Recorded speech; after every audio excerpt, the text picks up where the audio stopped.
From Citizen TV, this is Tonight with Sam Gituku. Hello there, thank you for choosing Citizen TV on this 23rd day of October 2025. This is Tonight, and here are the top stories. Hakuna kitu ya kuficha, hakuna kitu ya giza, hakuna kitu inafanywa usiku. Wawachane na porojo, wawache misinformation, wawache disinformation. Let us speak what is right. It is misinformation and disinformation. President William Ruto defends amendments to cybercrime law, saying it protects interests of Kenyans. We are waiting to take some action at the party level. You are out of line. UDA warns of disciplinary action against Nyeri governor as 3 Mount Kenya governors condemn Kahiga remarks on Raila.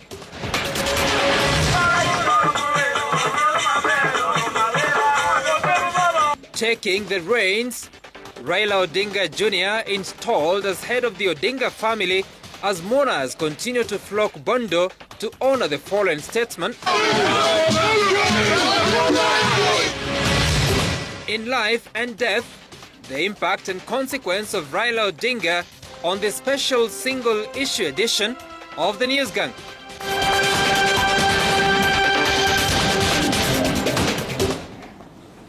Our sign language interpreter is Liz Otieno. Now, President William Ruto has defended the controversial Computer Misuse and Cybercrimes Amendment Act 2024, calling out those he says are spreading fake news, lies and propaganda about the content of the law. The president, who spoke in Laikipia County today, said the new act will protect Kenyans against religious extremism, terrorism and pornography. Emmanuel To reports. The burial ceremony of Mzee Weston Kirocho, father of the Inspector General of Police Douglas Kanja, provided a platform for President William Ruto to address the contentious Computer Misuse and Cybercrimes Amendment Act 2024. President Ruto tackling concerns by some of his critics who have questioned the timing of the signing of the bill into law just moments before communicating the death of former Prime Minister Raila Odinga. Mimi niliamuka on Wednesday. Mimi nikiwa na kwa sababu hiyo ndio ilikuwa kazi yangu ya siku hiyo. Na ni kazi ya kikatiba. Bahati mbaya tukapoteza waziri wetu mkuu wa zamani. Lakini tayari nilikuwa ofisini kwa hiyo kazi. Hata nilikuwa nimevaa shati, nilikuwa naenda Ukambani kwa mambo ya barabara. So I was on duty just like any other citizen. The president defended some of the proposals in the law, which he says will tidy up the social media space. Maneno ya religious extremism, ile ambayo inatuletea hasara kama ile tulipata kule Shakahola, lazima tuzuie. Vijana wetu wanaangaishwa. They are being terrorized kule kwa social media na mambo machafu, mambo ya usherati, mambo ya pornography. The head of state firing a warning shot against those he says are inciting Kenyans through misinformation. Hakuna kitu ya kuficha, hakuna kitu ya giza, hakuna kitu inafanywa usiku. We are doing the right thing for Kenya. We want to protect this nation. Wawachane na porojo, wawache misinformation, wawache disinformation. Let us speak what is right. The High Court Wednesday slammed brakes on the act until the matter filed is heard and determined. The provisions of Section 27, which I saw even a judge of the High Court yesterday being misled by the culture of misinformation to suspend, were assented to by President Uhuru Kenyatta in 2018. The leaders also turned their guns on Nyeri Governor Mutahi Kahiga, accusing him of incitement. Tunasikiza saa zingine viongozi wakifanya matamshi ambayo yanaweza kuharibu taifa letu. Biblia inasema kwamba ulimi ni kiumbe kidogo sana, lakini matatizo yake yanaweza kuwa makubwa. Sisi kama jamii ya Wakikuyu wale wako hapa, we are mixed up here, tuko kabila wengi. Lakini wale wa Kikuyu wako hapa, I can assure you. Wakati nilifika hapa waliuliza, mzee alipumzika aje? What really happened? Emmanuel To, Citizen TV. At the same time, governors from 3 Mount Kenya counties have condemned Nyeri Governor Mutahi Kahiga over his recent controversial remarks regarding the death of former Prime Minister Raila Odinga. The governors maintain that Mount Kenya counties receive equal developmental allocations as other regions across the country, as Miriam Nyambura now reports. The remarks made by Nyeri Governor Mutahi Kahiga during a burial ceremony in Chaka, Nyeri County 2 days ago continue to stir reactions. A section of Mount Kenya governors issuing a joint statement condemning Kahiga's sentiments. Tuko kwa serikali, waendelee kuleta maendeleo vile wamekuwa kiendelea. Kwa hivyo tuache siasa mbaya, tuunganishe Kenya na tukumbuke kwamba yule alitetea ugatuzi zaidi ya viongozi wote alikuwa Raila Amolo Odinga. And for that reason, we need to respect him in life and also in death. It is not our culture to celebrate even the worst of our enemies' death, if there is such a thing, because we know that life is given by God and life is taken by God, and therefore we cannot have mockery or have jokes around deaths of our fellow human beings. Meanwhile, Bungoma Governor Ken Lusaka and President Ruto's aide Farouk Kibet, who are in Kakamega County, criticized Governor Kahiga, terming his remarks as reckless. Tulimkemea kama kitu kingine. Paka mwenyewe akaona aibu akajitoa, na tulikuwa tumemtoa tayari kama tunataka Kenya yetu iwe Kenya moja.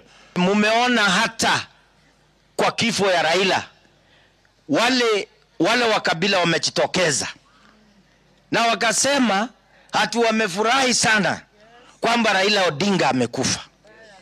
Ashindwe ama asishindwe, hawa ni marafiki ambaye tunawaita marafiki ambaye hawafai kuwa katika dunia hii. Similar sentiments were echoed by youth leaders from Nyeri County who are now calling for the impeachment of Governor Kahiga. His Excellency the President, William Samoei Ruto, to revoke the Elder of the Order of the Golden Heart EGH award conferred upon Governor Mutahi Kahiga.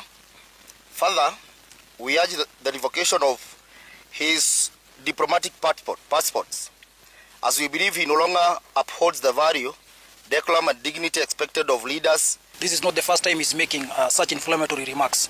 And every time he makes such remarks, he comes out and apologizes. How sure are we that this time he's genuine in his apology? You see, again, we have to question the conduct of a person. Tabia yake inaonyesha hajakuwa kimean what he says. Governor Kahiga issued a public apology on Wednesday and resigned as vice chairperson of the Council of Governors. That has not appeased critics who want more action taken against him. Miriam Nyambura, Citizen TV.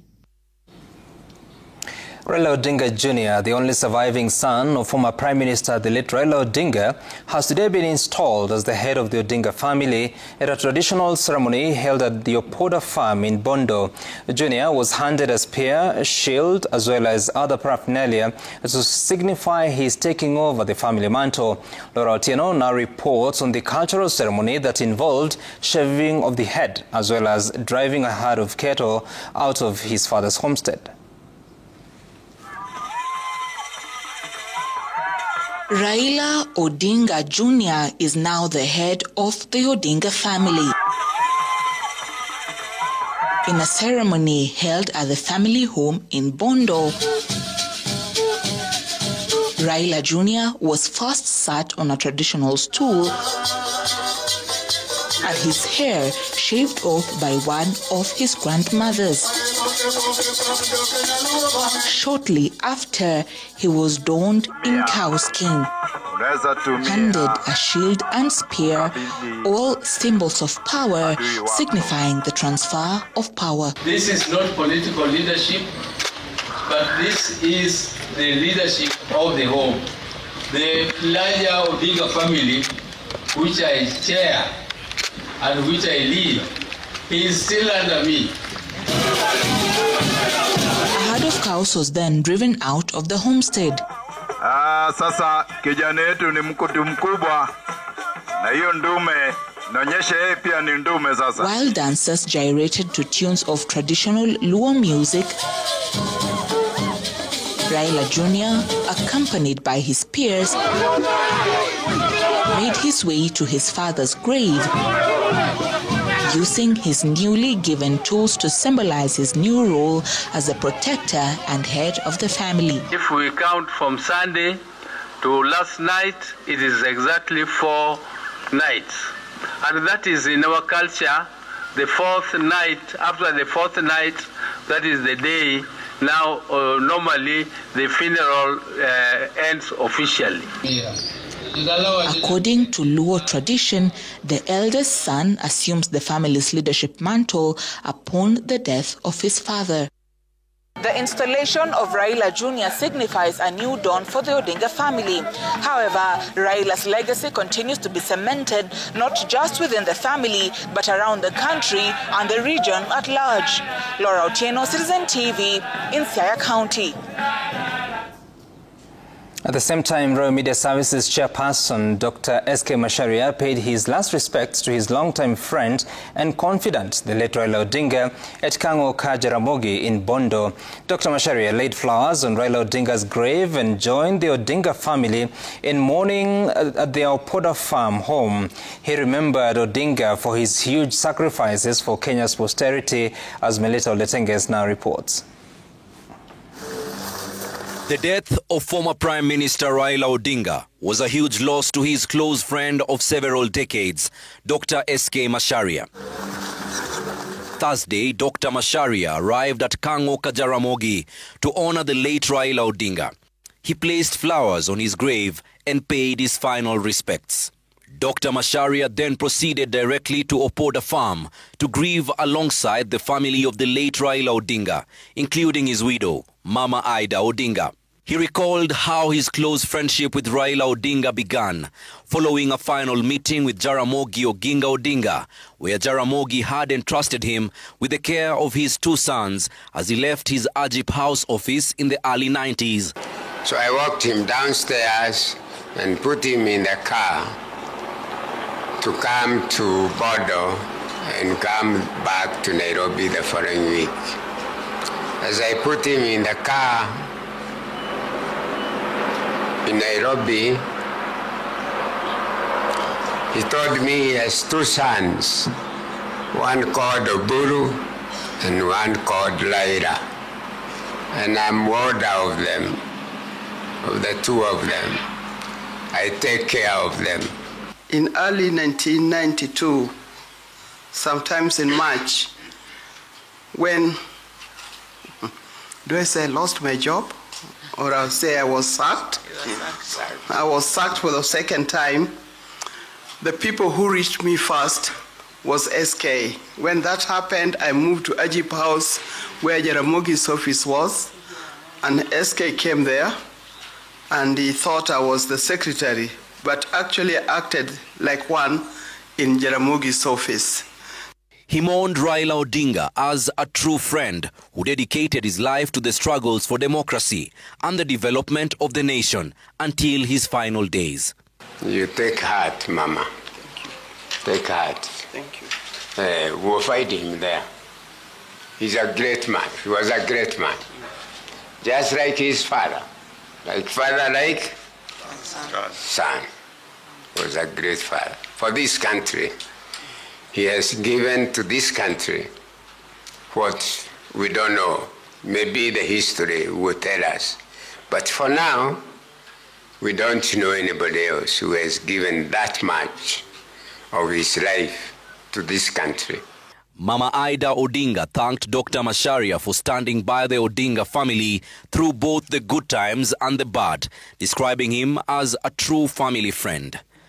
Melita Oletenges, Citizen TV.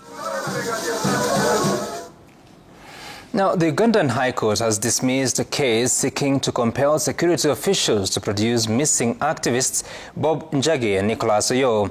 In his ruling, Justice Simon Peter Kinobe says the Ugandan Police Force and Ugandan People's Defense Forces complied with court orders by submitting that the two were not in their custody. The court has categorized the two as missing persons and urged their lawyers to follow up the matter with the police. Meanwhile, in Kenya, activists protesting the abduction chained themselves at Foreign Affairs offices demanding resignation of Cabinet Secretary and PCS Musalia Mudavadi. Gatete Njoroge reports.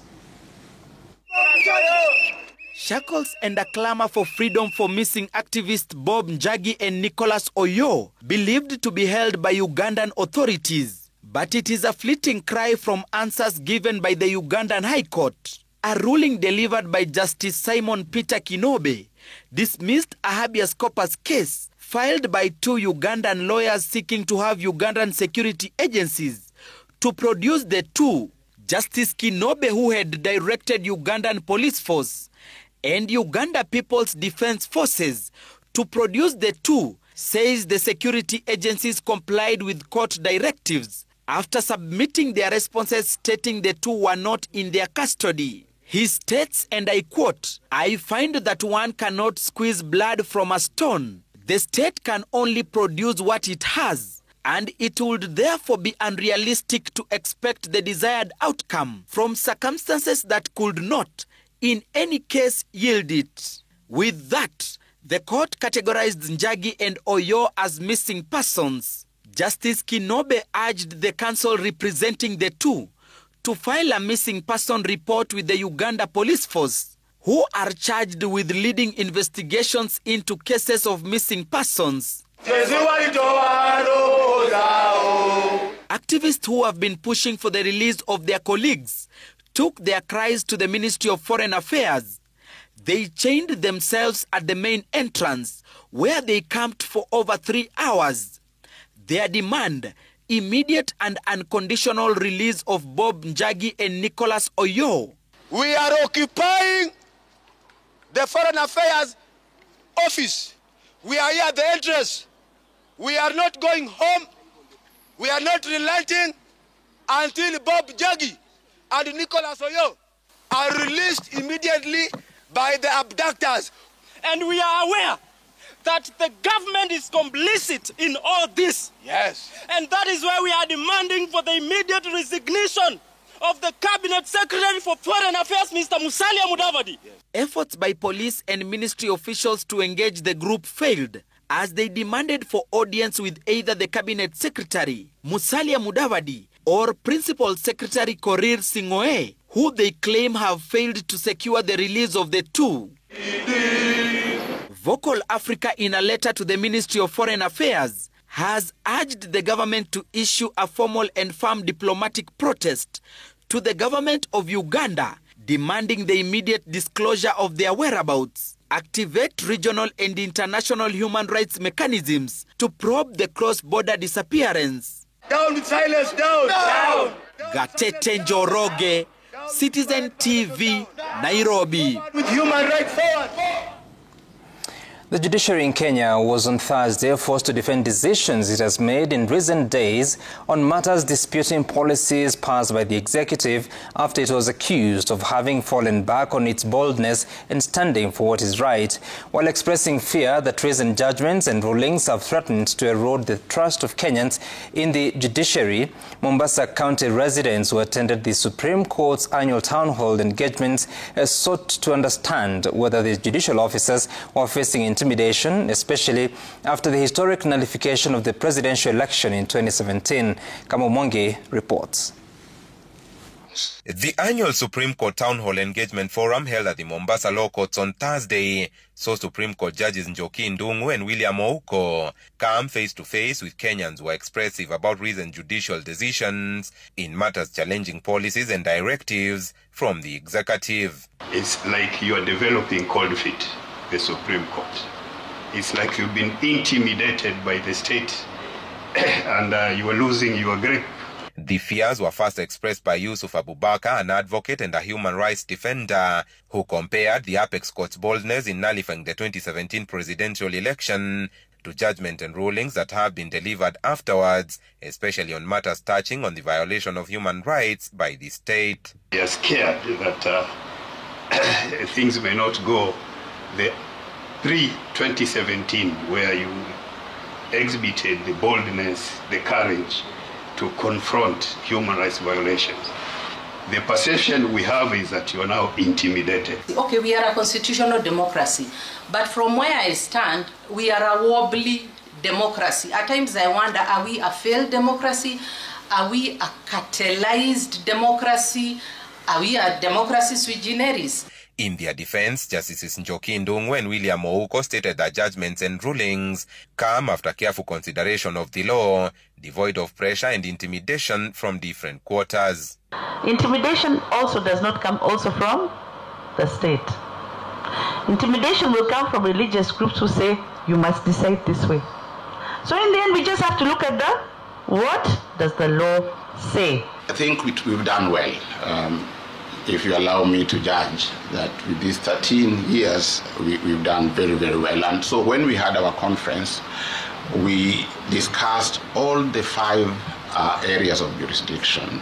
Only one has not been tasted, the one for state of emergency. While giving the Apex Court an above-board scorecard on matters that get to its bench, Justices Ouko and Ndung'u called on Parliament to enact legislation on grey areas in law that become contentious every time initiatives of a similar nature are established. The detail on how public participation should be conducted is what the challenge is.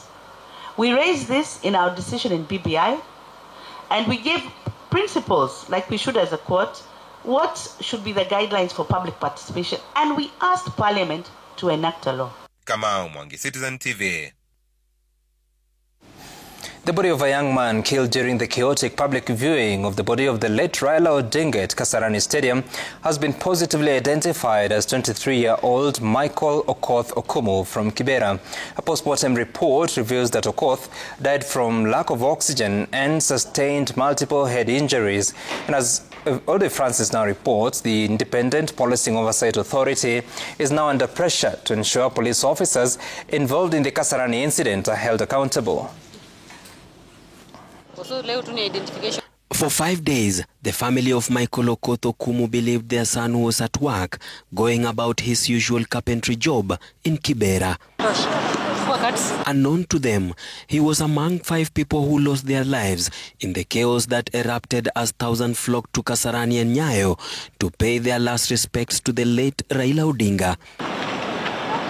When his mother grew uneasy about his absence, she asked his brother to search for him, a search that ended tragically at the city mortuary. Daktari wanasema inakaa ni kama mawe ilimlalia kwenye kichwa akakosa kupumua na akakuwa na ile alama kwenye kichwa, ni kama zile mamawe zilibomoka pale Nyayo Stadium zilikuwa zinamwangukia. Na hapo ndiye alipoteza maisha yake. Activists, together with former Nairobi Governor Mike Sonko, visited the family to console them and announced that Sonko would cater for all funeral expenses. It seems as if all the speeches that were made during Baba's funeral, they were all PR. It was just public relations. But no one is standing with justice. So we are asking Kenyans to remember that they are on their own. That Baba is gone now, and we need to stand for ourselves. Because these are human beings, they're not chicken. Awasi wanyama, awasi terrorists. Yeah? They're not demonstrating. Yeah? They're just gone there to stand in solidarity na Baba's family, na ODM, na kufiu boy mwili wa Baba. Kwa hivyo we want IPOA to move with speed. Michael Okoth Okumu's brother expressed his grief, saying Michael had been the one taking care of their ailing mother and dreamt of developing their family home in Alego, Siaya County. But that was not to be. Aliniambia hawezi wa mapema kama mimi sababu hata watoto wale wako nyuma yake watahangaika. Alisema yeye ataoa 2027 kama Ruto anarudia tamu yake ya pili. Na sasa Ruto hajarudi tamu yake ya pili na hajaoa na amekufa. Hivyo ndiye alinieleza tukiongea story na yeye. These were innocent mourners, yeah, diehard Baba supporters, diehard ODM supporters. Walikuja just for public viewing of Baba's body kumbe walikuwa wanajua, hawakuwa wanajua wanakuja kumit kifo. Leaders who spoke even before Baba's body has completely turned cold, they are already abandoning Baba's calls for justice. No one has been here to bereave with the families. No one has condemned the killings, the deaths. Ode Francis, Citizen TV, Nairobi. And father of the Inspector General of Police, Douglas Kanja, was today laid to rest in a ceremony attended by several dignitaries, including President William Ruto. Mzee Weston Kirocho Kanja was eulogized as a great man whose life and service touched many beyond his family. He passed away at the age of 85, Franklin Ola reports. Several dignitaries, including President William Ruto, gathered Thursday at Lechungu village in Laikipia Central to console Inspector General of Police Douglas Kanja, who laid his father to rest. Family and friends of the late Mzee Weston Kirocho Kanja eulogized him as a loving father and a dedicated public servant whose contribution to society remains unmatched. He taught us the virtues of integrity, great values, and respect to the others. Hard work. This is something that he always reminded us. And that's the reason why we are grateful to our dad. He has left a family that is stable, a family that is forward-looking. To the Inspector General, Mzee Kirocho was the pillar of their family, a man who lifted his children so they could reach their dreams. He taught us great values. He is a strong believer that we should never give up. We should never give up at all. And forward ever, backward never. That is actually what he used to tell me. Even reminding me, even during the very difficult times, he always reminded me that always be forward looking. Don't look back. Keep up. Born on 29 February 1940 in Gaikuyu village, Madhira, Mzee Kirocho was married to Jedida Wanjiku and Catherine Wanjiku. Together they were blessed with 12 children. Dad was our first hero, not because he was perfect, but because he showed us what it means to keep going even when life gets tough. You taught us what it means to be loved gently, deeply, and unconditionally. You showed us that true strength is quiet and that kindness is the most powerful legacy a person can leave. Grandchildren eulogized their grandfather as a man who loved deeply and lived honorably. His life's journey, they said, was a testament to resilience, service, and devotion. Forever in our hearts, we will miss you, dear Guka KK. On his part, President Ruto praised the late Mzee Kirocho for raising a leader who now safeguards the country's security docket. Niko na shukrani nyingi kwake kwa sababu kunipatia kiongozi wa jeshi letu la polisi. Mzee Weston Kirocho Kanja passed away at the age of 85 after a lifetime service to the nation. He served in various capacities within the prison service, including at Kakamega General Prison and Shikusa Senior School Prison, among other stations across the country. Franklin Wala, Citizen TV. May the soul of Mzee Kanja rest in peace. And with that note, we're taking a short break here on Tonight. When we come back, we have more stories, including the early start of the news gang. Stay tuned for that. We're back in a moment. Welcome back. You're still watching Tonight, and shortly we'll be engaging the news gang. The full bench is already here. We'll be having a conversation about the events of the past 1 week in a few minutes. But first, it left Kenya as flight KQ202 and returned as RAO 001, bringing back the late Raila Odinga's body from India for final rites and burial in Kenya. That flight made history both by the person whose body it carried, but also the attention it attracted both locally and regionally. The crew aboard that flight recount the moments aboard the flight that brought Baba home. Brenda Wanga was there. On the local and regional stage, few lives cast a longer shadow than that of the late Prime Minister Raila Odinga. His final journey, unexpected and profound, demanded a passage worthy of his legacy. For Captain Savi Maria Ondego And in-flight performance manager Jason Mose, an ordinary scheduled Nairobi-Mumbai flight was to become an indelible chapter in Kenya's history. Captain Savi Maria had landed in Mumbai on Monday and was scheduled to return to Nairobi Thursday morning. A phone call from her boss, however, changed the nature of that flight. As I was preparing myself to rest for the flight is when my boss sent me a message asking me, "Hi, how are you? How's the team in Mumbai?" This is not an unusual message from my boss. He checks up on the crew, checks up on stations. I just figured maybe he was asking something about the flight, you know.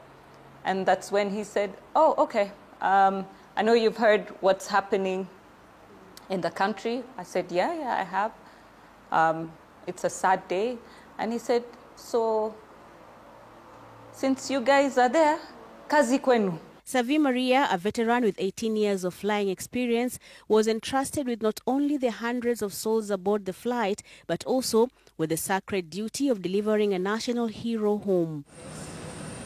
That task began on the tarmac at the Chhatrapati Shivaji International Airport, Mumbai. I actually was at the cargo hold whilst he was being placed in, and, you know, let alone that he was the late Prime Minister, it's the feeling of a child, you know.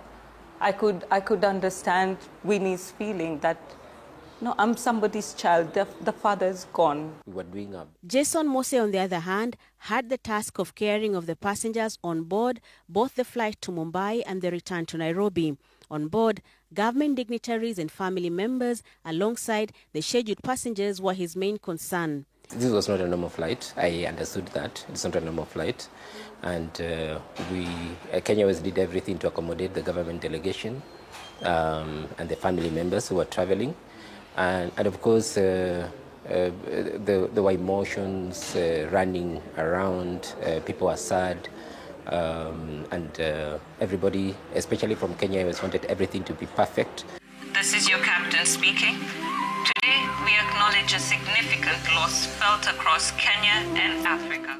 Jason says the combined 12 hours of flying went by fast, but they also felt like the longest flight he's ever undertaken. The weight of that flight becoming apparent when the airplane entered Kenyan space. RAO 001, continue approach, contact tower 118.7, karibu nyumbani. When the call sign for the flight was changed from KQ 2003 to RAO 001, that changed everything. The family were overwhelmed. They cried tears. The members of the delegation, they cried, you know. It was such a touching moment and thoughtfulness from Kenya Airways. The traffic is well clear. There's a helicopter doing a circuit. The crew of at least 8 people brought the most tracked flight in the country in recent times to a smooth landing and heroic welcome into Nairobi. A scene that also presented its own set of logical challenges. The borders were in front of the aircraft. The crowd had surrounded the aircraft. I still had passengers on board that I was responsible for. And at that moment, my team again, led by Jason, you know, rallied, and we were able to get the buses to disembark the passengers. Once the passengers had gotten on the bus and were safely whisked away, we secured ourselves in the aircraft. The crew aboard flight RAO 001 did more than just complete a manifest that day. They were the anonymous few who bore the nation's grief and love and ensured that the late Raila Odinga's last international flight and journey was conducted with dignity and professionalism. Brenda Wanga, Citizen TV, Nairobi. Indeed, well done, KQ crew, for that. Now it's time for the gang to have some reflections on the past 1 week on what an event it has been in this country. Of course, starting out with the announcement or the new information that was coming on Wednesday morning. Jamila, you can go first with this. On what that week has been since the loss of Raila Odinga. I think for me we knew that Raila was loved, was respected, was known, but I think the events from Wednesday really, I think, brought that home, how much he meant to people, his family, the politicians, but to common wananchi. And I remember this particular lady in Kibra, Kamukunji, and she was talking about specifically how he changed her life as a widow. And she was really crying. And the outpouring of grief and the thousands, millions of people who came out to bury him, who attended the viewing. And even for us as journalists, we were trading stories about what we remember about him, and everyone had something to say. And for me, that tells you a lot about him as a person. It also kind of tells you that we may not see this kind of love and outpouring of grief, maybe not in our lifetimes. Maybe this was it, someone like that who meant so much to a lot of people. And I remember one of my first assignments as a young reporter was in 2002 at Uhuru Park. And I think at the time is when I realized how profound and how important and what a key figure Raila Odinga was in Kenya's political scene during the Kibaki Tosha moment. I remember at the time, Mwai Kibaki and President Moi had picked Uhuru Kenyatta as his choice to succeed him in Kanu because Moi could not run again in 2002. And his choice of Uhuru caused this mass, this whole group of people to leave Kanu, including Raila Odinga, who had merged his NDP with Kanu.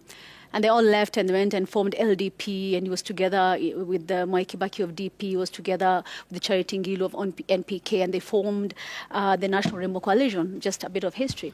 But I remember at Uhuru Park, and we were covering this as young journalists, and Linus was there also. He was working for SABC at the time. Yes. And we were covering that election, and I remember it wasn't planned. When Raila Odinga holds the hands of all these other politicians and lifts his hands up and says, Kibaki Tosha. And basically that played a huge role in getting Mwai Kibaki elected as president with almost 60% of the vote. And for me, that was profound. And when I was watching the outpouring of grief and I was listening to what people said, that image came to mind. And I remember witnessing it and thinking, all this after the results were announced and Kibaki won, and years later we come back talking about one of the few elections that the results went as the people wanted, with the 2002 elections to date. Right. Reminds me of that. And the second thing that I remembered was in 2005, Machungwa na Ndizi, and the constitutional review, and everything that went with it, and how important his voice was. And I thought to myself, we were lucky to have witnessed all that Raila did in our lifetime. We were lucky to have covered him, so many different events, and we were lucky to witness history happening when he was there.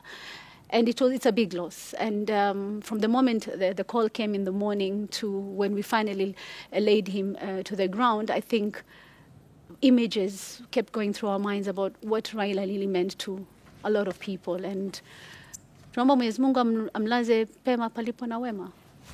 Yeah. Indeed. And Bonyo, well, we started out in Bondo. Wow, look at that, Bonyo Bondo.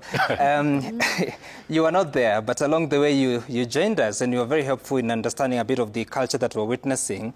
But perhaps, I don't know what your reflections are, because this is a person you've known, perhaps at a closer level than we do here. And having to go through all those processes, a very monumental event that was running close to 5 days or so, and it continues, the country continues to mourn. Thank you, Sam. First of all, allow me to send my message of condolences to Mama Aida Odinga, her children Akeyo, Juni, and Chogu, and the entire Jaramogi family for this loss. This was personal, and it cut deep, I have to say, because I have known Raila Odinga from childhood. I've seen Raila Odinga in our living room growing up as a child. I engaged closely with his activities in the village growing up and all that. But allow me to say that Raila Odinga was a very consequential national figure in this country, but not flawless. And the things that he did for this nation would forever remain as part of this country's building blocks. Allow me to remember Raila as somebody who was very committed to institutional reforms. And I think this stems out from his quest for multi-party. And he really desired that institutions that were out there to protect the Kenyan person, to give the Kenyan person certain rights and freedoms, did their jobs. And with this, he was on a constant quest to ensure that there was fidelity to the law. And perhaps that is why he collided with nearly most of the people who are on the seat of power in this country, simply because once they got to office, and some of them immediately forgot their oath to that office. And Raila Odinga kept on ensuring that they did what was right by the law. But also, Raila Odinga was very visionary, if you ask me, because today, Nairobi enjoys a number of bypasses. And I remember very well when the NARC government took over in the year 2003, and he was appointed the minister in charge of roads, public works, and housing.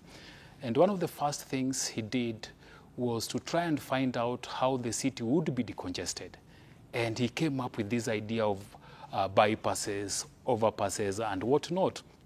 And I remember the tough decisions that had to be made, where a number of palatial buildings that had been put up by very influential people in government, in the areas where these were supposed to be, had to come down. Right. And this could only happen for somebody who understood his call of duty as a cabinet minister, as well as somebody who knew that this a challenging task but had to be delivered. Right. So for me, I'd want to remember Raila Odinga as somebody who had Kenya at heart, and as someone who changed Kenya without ever ruling it. That would be my most remarkable reflection of Raila Odinga. And obviously, Linus, and I got a lot of feedback while I was in Bondo, and a lot of people appreciated the role that Yvonne and yourself played, and of course our colleagues, but more importantly, the historical perspective of the journey that the country has walked, and in it you have this very major character in it, Raila Odinga it is. Your thoughts? I think there was no other way of burying Raila Amolo Odinga. And a state funeral, which I'm sure on the other side of life he might be smiling about, was perhaps the only practical way of burying him, and also the fact that it was logistically a big nightmare to handle Raila Odinga in death. When we stop to imagine what would have been had President Ruto not granted him a state funeral, or what would have happened if he had died in a situation where he was not working with a broad-based government, and therefore proximity to that decision would have been a problem. How will it have ended? There are two things he did last week, and in his will. One is to really confront cultural practices that the body would normally have taken quite long to be interred. If you just compare with Dalmas Otieno, who spent more than close to a month after his death before being buried. But Raila Odinga was a logistical question. The state still managed to walk through very tight spaces.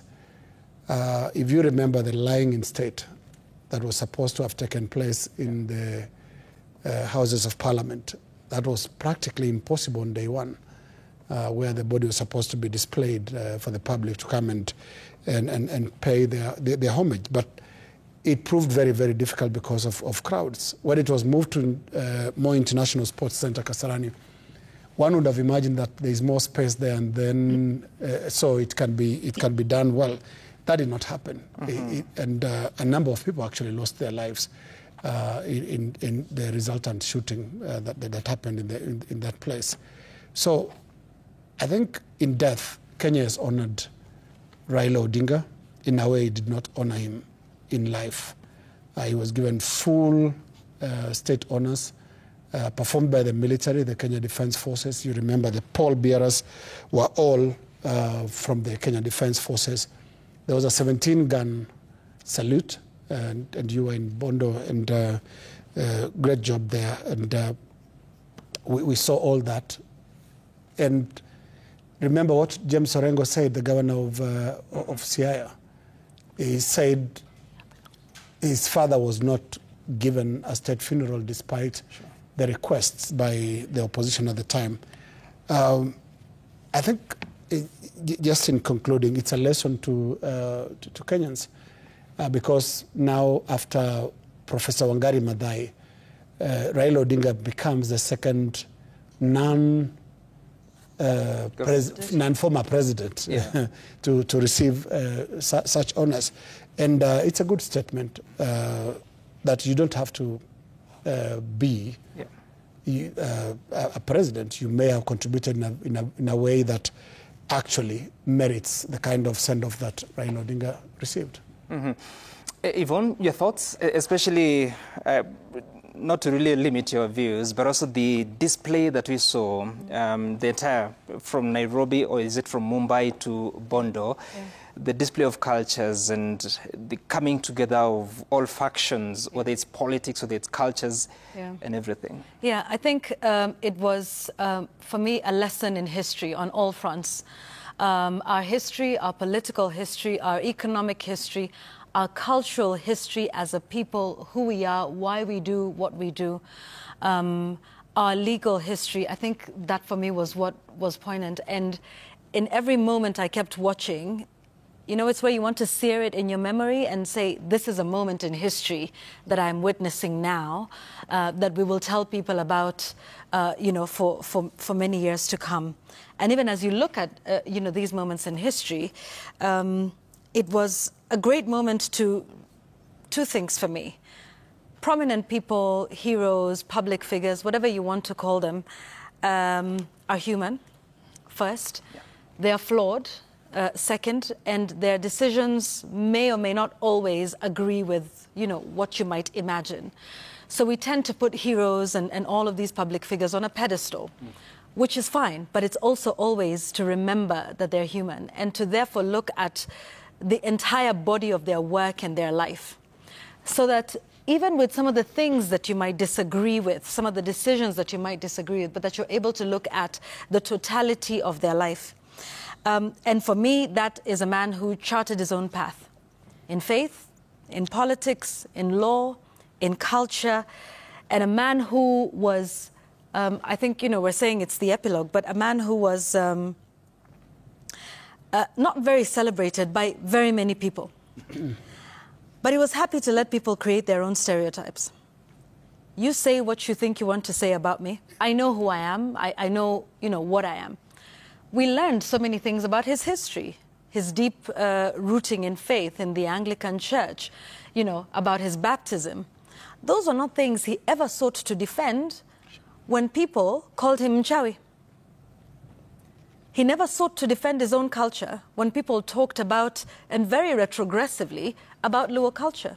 He said, say what you will, I know who I am, I know what I stand for, I know my culture, I know my people. He never sought to defend himself when everybody called him the Lord of Poverty. The very same people who at that funeral called him the people's president. That is the man that we're talking about today. A man who was pivotal in Kenya's politics through and through. In our journey of democracy, the name Raila Odinga is there. The man who sold newspaper headlines. And audiences would say, why do you put him on a headline every day? Yet every time you put him on a newspaper headline, that newspaper would sell out. That, for me, is the man that I choose to remember. He knew when to fight, when to stand down. When you lose, what do? Do you continue to fight or do you not? And it's in all of these that we're starting to hear all of these stories about him. And then let me just say that again. I'm sure many of us questioned this. Would he have been accorded a state funeral with all attendant honors were he not a part of this broad-based government? Just months before that, the names that were coming from the other side were interesting. For that, it is a good thing and he deserved it. But I'm pretty sure if things were different, if this had happened before June 2024, for instance, this would have been a very different scenario. And let's be honest about it, because the other thing that came to my mind as I close is Julius Malema. Mama, they are here. Show us a signal. Show us a signal. Let us know what to do with them. He was hailed for many things. Lord of Poverty, Ni Maombi, Si Uchawi, and all the other things that were said about him. I'm glad they said good things. I wonder if most of that was sincere, but it was said anyway. But it's a great moment of reflection just about how far we let politics go. Whether it was all genuine or not, I guess it's only our Maker who knows what's genuinely in our hearts. Yeah. But just those are my reflections from Wednesday the 15th to date. And I think for me, it's reflecting on a man who lived by conviction, committed to the cause, ready to ask the stubborn questions. Remember that story of irreducible minimums in the repeat election of 2017? There were 9, weren't they? I remember. And he didn't sit there, sorry, not the exam. He didn't go for the election. Yes. Now, again, at the end of his life, he has irreducible minimums on where to be buried, on how many days it should be. And I think even as us as journalists in our trade, we owe the media freedom partly and in a very big way to the man. Because were it not for what he did during life, we wouldn't be sitting here talking about public policy, looking at the conduct of our political class. We wouldn't be here, because after here, something else would happen to you.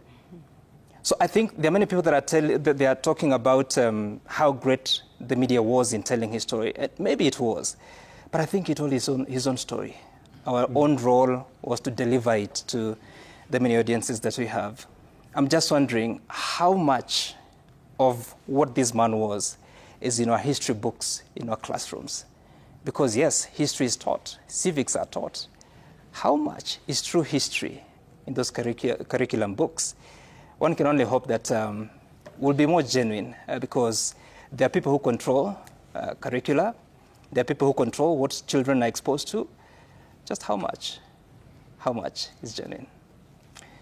And the News Gang will continue after a few stories. But first, we take a look at a story which is about, in a groundbreaking medical achievement, doctors at the Kenyatta National Hospital have successfully performed a landmark surgery by removing over 20 kilograms of breast tissue from a 17-year-old girl. The procedure that was done a month ago has not only made medical history, but also restored hope and dignity to a young student from Kitui County who had been forced to drop out of school due to stigma and physical pain. Our reporter, Emily Tibet, brings us a story of relief, resilience, and medical excellence. This 17-year-old girl from Mwingi East Sub-County in Kitui had lived in silence and shame for almost 2 years. Her chest grew abnormally large, more than 20 kilograms of breast tissue weighing her down. The weight, both physical and emotional, forced the Form 3 student to abandon her education and retreat from the world. 2023, mwezi wa 8, ndio niliona amepandilika. Nikaona hiyo matiti inaendelea inatoka, lakini inaendelea na kufura. The family visited different private hospitals in the area and later Garissa Referral Hospital, which is not far from their home, but there was no sign of hope. Mpeleka Mwingi alipikwa pisha, katolewa ndani, kaambiwa aenda akakatwe kanyama kidogo, aenda akafimwa. Yote si kufanya, nilikuwa tu kwa sababu ya shida ya pesa. Tumemtembeza kwingi hadi kwa mapasta, ameombewa. Tumetembea kwingi tukitaka tuone uponyaji wake. Gigantomastia is a rare medical condition characterized by rapid and excessive enlargement of the breasts. According to Dr. Benjamin Wabwire, the lead surgeon at the Kenyatta National Hospital, the condition often causes the breasts to pull on the back and neck, leading to severe pain and discomfort. While the exact cause remains unclear, doctors believe it is likely linked to a genetic predisposition combined with hormonal stimulation. Her breasts were abnormally responding to her hormonal stimulation because at 17, teenage, she's in that stage where her breast tissue is developing, growing into adulthood. So something probably genetically was wrong, and that response was excessive. According to Dr. Wabwire, several women have been diagnosed with the condition, though most cases are mild and manageable. However, this particular case stood out, described as one of its kind, with doctors removing a total of 20.8 kilograms of tissue, 8.5 kilograms from one breast and 12.3 from the other. I think the highest we found was 17. So that is why we're saying that other than just Kenya, on record, we couldn't find any in literature that is more than that in a teenager. What this one does for all of us is to actually let the public know and be aware that we have skills in this compound. These are world-class skills. They can actually deliver what people would be looking for outside the country. The doctors are now urging the government to invest more in medical infrastructure, including modern equipment and technology, to reduce the number of Kenyans seeking treatment abroad, insisting that the country has some of the best doctors, only limited by resources. The space in which to operate is a big challenge, okay? Because even as you see now, we are 2,291 bed hospital. At the moment, we are running at 100%. The people you see commonly are more likely to understand your medical issues and problems better than someone you visit, for example, in Turkey or India or wherever. Aside from being a groundbreaking medical procedure, the 11-hour surgery has restored dignity and hope to a Form 3 student who had been forced to drop out of school due to limited mobility and emotional distress caused by stigma. Emily Chebet, Citizen TV. The Jipange na Viusasa caravan entered its second day in the Mount Kenya region, traversing various towns in Meru County, exciting residents who turned up to meet their favorite Muga FM and Inoro FM presenters. The presenters carried the Jipange na Viusasa message where fans can win daily cash prizes of up to 50,000 shillings and a grand prize of 2 million shillings by subscribing for just 50 shillings for content. The caravan also featured electrifying entertainment from top artists including Joyce Omama, while residents walked away with branded T-shirts and umbrella. Viusasa, in partnership with Royal Media Services, is marking 8 years of delivering premium local content on its digital platform.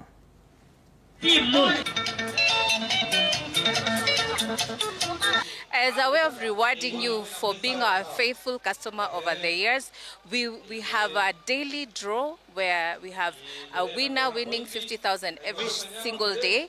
We have a weekly draw of 500,000 shillings and the grand draw of 2 million shillings.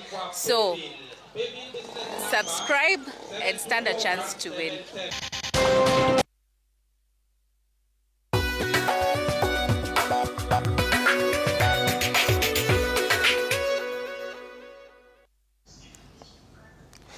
Now in business, 3 counties in Kenya's eastern region have joined forces to tackle the growing waste menace.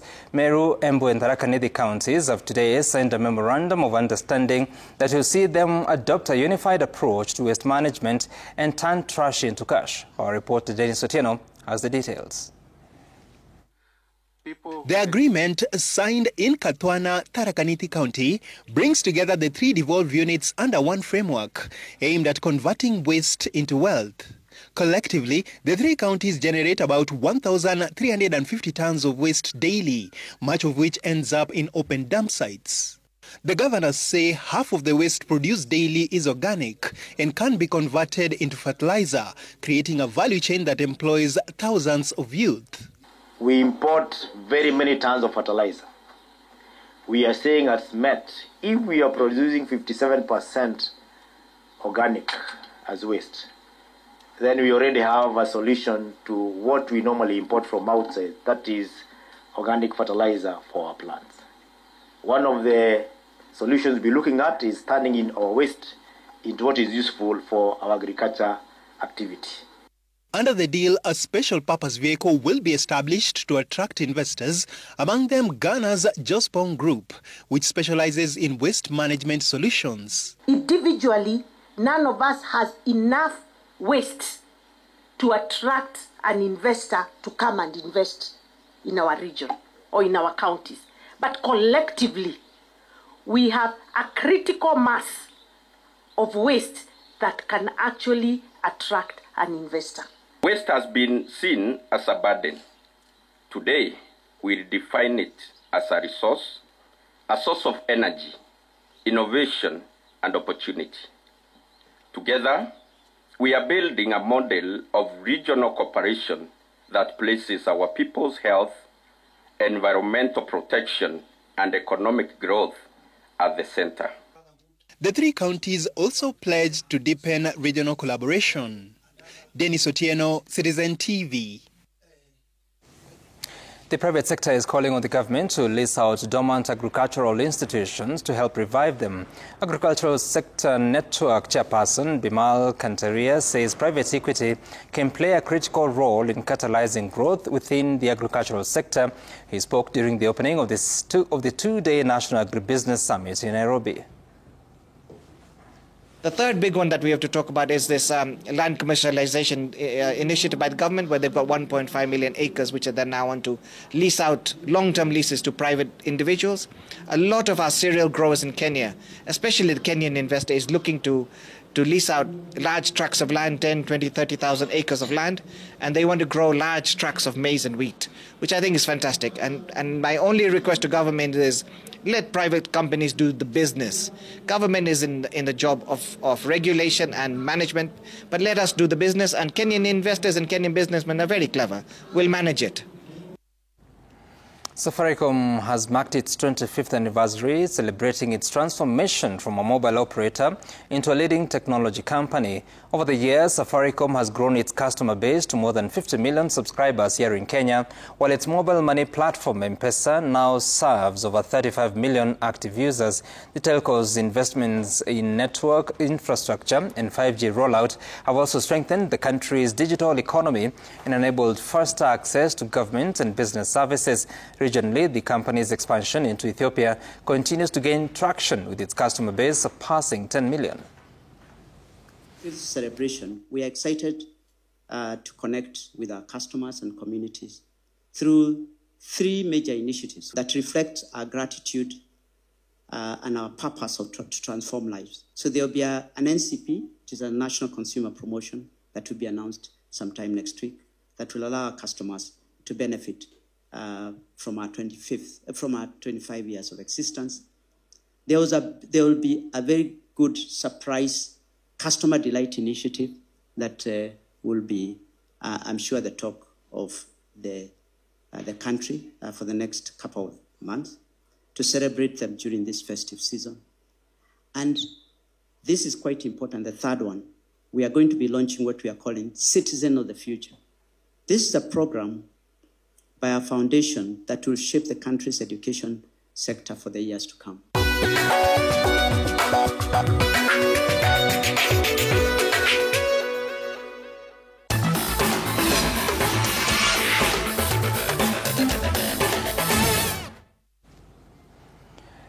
In sports, the national women's football team Harambee Starlets have wrapped up preparations for the 2026 Women's Africa Cup of Nations AFCON, a qualifier against the Gambias, set for Friday beginning 4 p.m. at the Nyayo National Stadium. Our reporter Festus Lango was at the final training session and filed this report. Mid-morning Thursday, and the national women's football team Harambee Starlets are hard at work.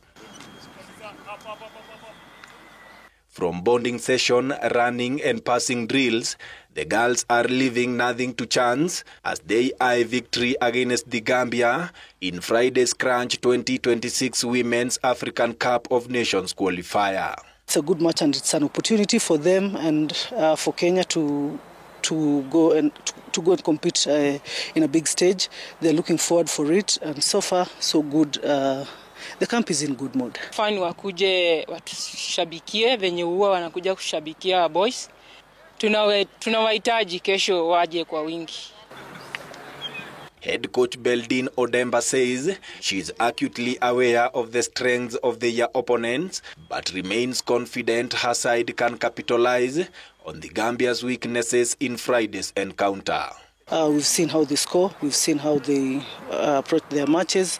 We've worked well to see that we capitalize on their weaknesses and make sure that they are not able to bring out their strong points. The team, which is a blend of experience and emerging talent, is eyeing a spot in next year's WAFCON finals set for Morocco. Itafungua opportunities mingi sana kwetu kwa madem, and maybe most of us tutapata opportunity ya kwenda nje na kumake it in life, like kupata kitu yenye venye tunaweza jihudumu. The Gambia arrived in the country on Wednesday evening, ready for the showdown with the contest primed to kick off at 4 p.m. Tactician Beldine Odemba says her charges are fully prepared to take on their opponents, the Gambia, on Friday, and her aim is securing a convincing home victory to ease the pressure that could mount on the team in the return leg away in Senegal. Festus Lango, Citizen TV, Nyayo National Stadium, Nairobi. Now, athletes selected to represent Kenya in the Tokyo 2025 Summer Deaflympics, together with their officials, have benefited from a 4-day workshop by the Anti-Doping Agency of Kenya, ADAK. The initiative, a collaboration between the Ministry of Sports and ADAK, aims to ensure that the Kenyan deaf athletes compete clean in the Summer Games. The anti-doping workshop began on Monday with a 2-day session for teams and federations officials at Moi International Sports Center, Kasarani, in Nairobi. ADAK has been under pressure, staring at possible suspension and ban by World Anti-Doping Agency of non-compliance. As an athlete, this is a very important session we are having, because when we use substances which we are not certain about, we are prone to be prohibited or sanctioned.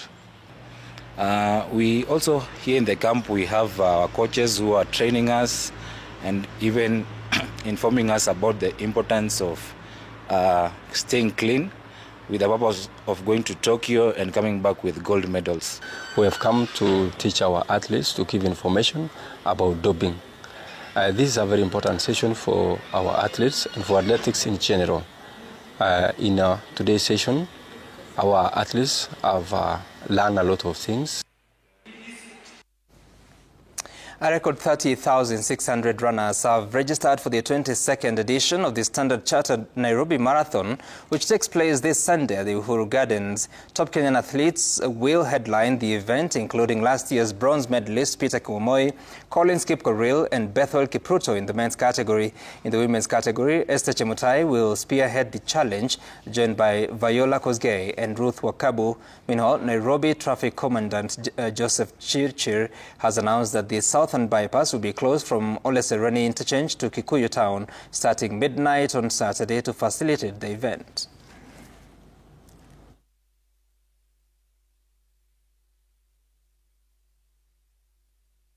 So that's the highest ever. We closed 1 month before, which is really exciting. You can be assured that we will continue with this trend in the future years. Vehicles that are supposed to use a Southern Bypass, as from Ole Sereni, we will divert to use Mombasa Road all the way to Uhuru Highway and to their own destinations. Those coming from Kikuyu direction, we will use the other main highway because the road will be under closure. We will deploy enough personnel to direct the vehicles and also the human traffic that are destined to the function.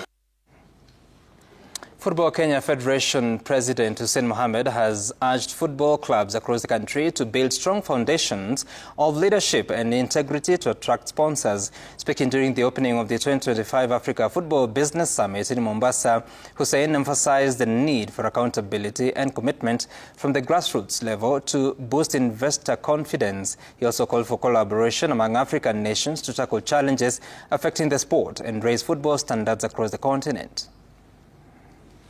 Discuss and deliberate on matters football for the African continent. My message really today is about the investments that we have to make in football for the African continent and for Kenya in particular. My focus as the president of the federation will be to invest in youth football. A lot of focus will go into youth football in the coming days. We are going to invest heavily also in data, analytics, but most importantly in governance structures. I'm certain that we're going to see over the next couple of years the continued development and growth of the game in Kenya. Between Caribbean and Africa, we have about 79 members in FIFA, and there is no reason why we should not be dominating the global space. And in football, we have to be able to come together as Africans to dominate this space of football.